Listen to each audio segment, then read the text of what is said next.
Yeah, we got all the sorts. Yeah, you know that we fire, ain't talking about no torch. And we talking about them hoopers that hoop in that court. And we get straight to business. I get them reps like it's tennis. Yeah, they come to the sports, we a menace. Yeah, feel like we in the pool, go swimming. Yeah.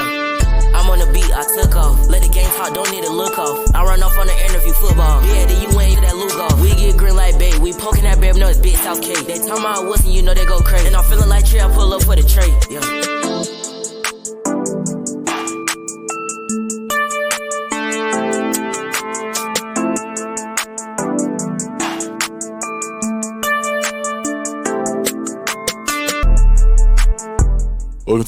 Welcome to the Tiger Time podcast. My name is Josh Leonard, and this is your weekly baseball segment with Coach Chipper. How you doing today, Coach? Man, I'm good. How are you? Good. Okay, so just getting into it, we're gonna start out with some icebreaker questions. It's what's your favorite movie? My favorite movie would have to be Friday. Your favorite cereal? I'm not a cereal guy, but I'll say Apple Jacks. Your favorite genre of music? Rap. My favorite artist is J. Cole. J. Cole. Who's your favorite actor? My favorite actor, I would have to say Will Smith. No relation.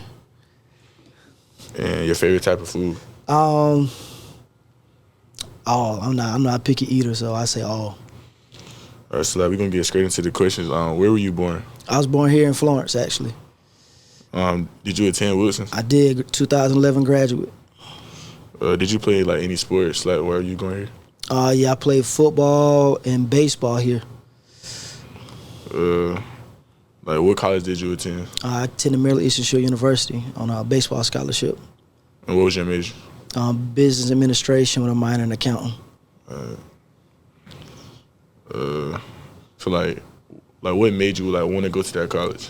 Honestly, I was actually committed to another college, and they came deep with a good scholarship. And I really didn't have to pay for anything, so that's why I chose that college. I wanted to play right away, and that gave me the opportunity to do it.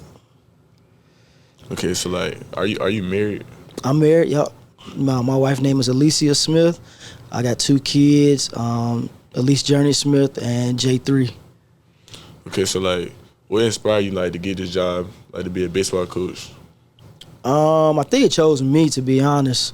I came home from school and I really just wasn't doing much, and Coach Young got the job and we talked, and that's how I kind of got out here. And man, I fell in love with it ever since. Okay, so can you share some of your coaching philosophy, or some of principles you believe in, while you're coaching? My key principle right now, and I'll just say actually, is always be committed to your craft. If you're not committed to your craft, you're never going to get better. If you're comfortable, you're always going to get beat. All right.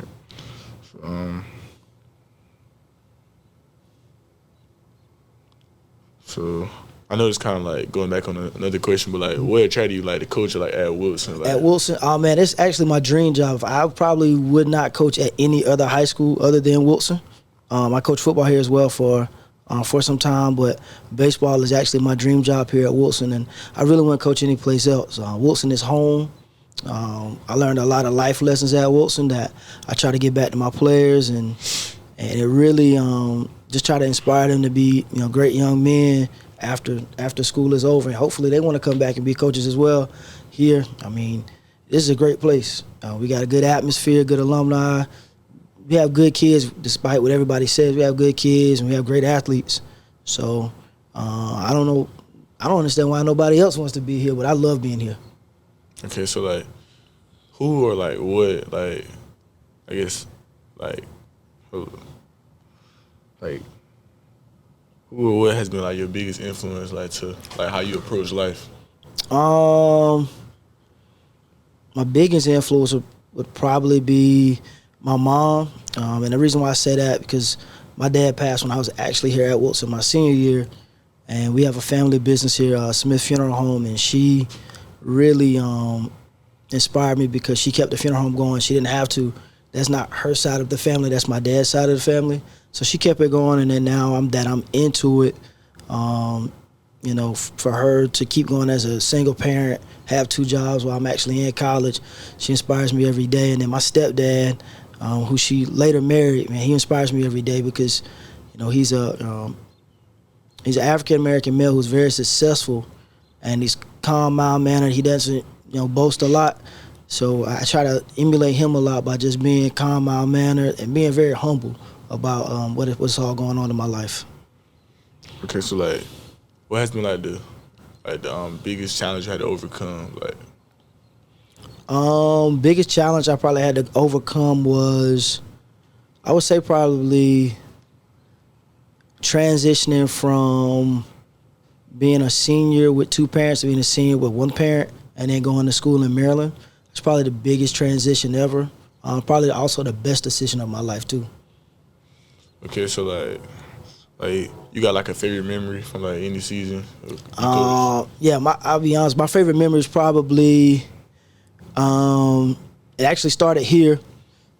I didn't think I made the baseball. I don't think I made the baseball team in 7th grade. So back then you only could drop a JV and varsity. So I was in 7th grade and I tried out. I didn't think I made it. I didn't think I made the team. And all of a sudden I'm walking out the field, and all the varsity guys are looking at me laughing and saying, "Hey, you made the team, right?" And I said my second favorite memory is my 8th grade year. We were traveling over to West Florence, and at that time, we were driving over, and my coach, before we left, he looked at me and said, "Hey, I want you to know that you're probably going to start this game on the mound." And we ended up beating West Florence, and I think that year we actually won the city championship. And that was back in like 2000 and 2008. So.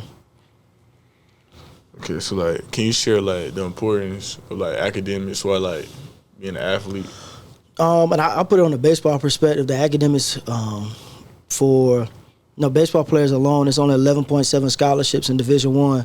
So the school is going to look at you more if you can academically get into their school, and they can give you academic money. So basically, how baseball players get full rides, you can get partial academic, partial baseball. So the importance of having over a 3.5 is crucial in our sport. But overall, a lot of kids learn later, and I guess you'll learn coming up soon about the clearinghouse. Man, that sliding scale is a huge factor in a lot of things. But, when you're a good student, that's the first thing coaches ask about all the time. You're going to ask any of your coaches. You can ask Coach Powell. It's the first thing you're going to ask, well, how is he in the classroom? Because the biggest part is you're not always going to be around your college coach. So they want to know how you're going to act academically as well as outside the classroom as well. I get what you're saying. So like, how do you like balance like between coaching and like your family? It's tough. Baseball season, my family kind of knows that I'm pretty busy. I'm busy a lot, but most of the time my focus is here a lot during baseball season and gearing up for baseball season.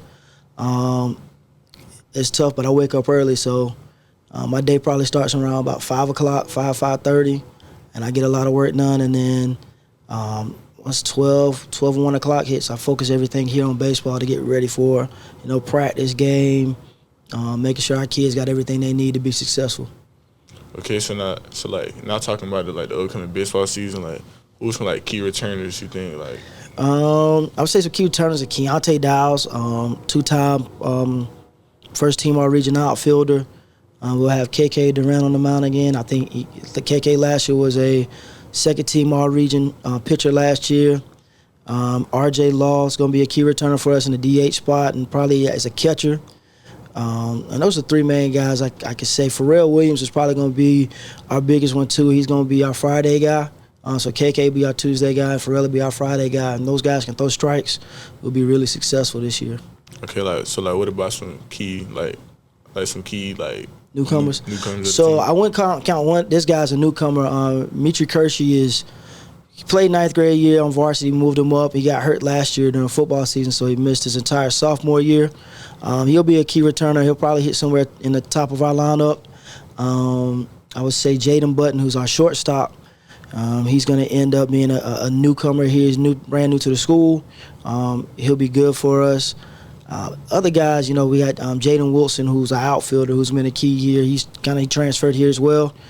And, all around, our team gels really well. So I wouldn't say it's just a key person. We don't like to key on just one person. Those guys are probably the most together team I've ever had. Okay, so, do You got like a saying you live on? A saying that I live on every day. Not really. I wouldn't say it's a saying that I live on every day. It's just, every day is a new day to get better.